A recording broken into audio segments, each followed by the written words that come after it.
હોય છે લેડીઝનો ખજૂર. પ્રેગ્નન્સી દરમિયાન ખજૂરનું શું મહત્વ હોય છે બાળક માટે અને માતાની હેલ્થ માટે? ખજૂરમાં ઘણા સારા પોષક તત્વો હોય છે. સૌથી મહત્વનું તો આયરન હોય છે કે જે લોહીની ટકાવારી સારી રાખવા માટે ખૂબ જ જરૂરી તત્વ છે. બીજી વસ્તુ કે એની અંદર કેલ્શિયમ છે, મેગ્નેશિયમ છે, જે બાળકોના બોનની સ્ટ્રેન્થ માટે જરૂરી હોય છે. પછી તેમાં પોટેશિયમ હોય છે કે જે બીપી કંટ્રોલમાં રાખતું હોય છે.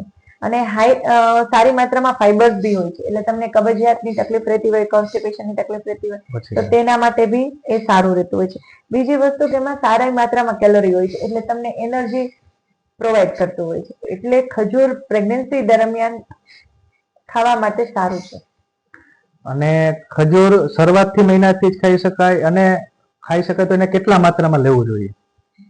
હા, પ્રેગ્નન્સી દરમિયાન શરૂઆતના મહિનામાં પણ તમે ખજૂર લઈ શકો છો.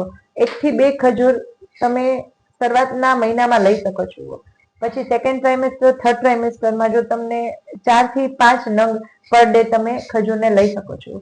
પણ જો તમને પ્રેગ્નન્સી દરમિયાન ડાયાબિટીસ ડિટેક્ટ થઈ હોય, જેસ્ટેશનલ ડાયાબિટીસ હોય છે એ ડિટેક્ટ થઈ હોય તો સલાહ એ છે કે તો ખજૂર તમારે ના ખાવું જોઈએ. Thank you.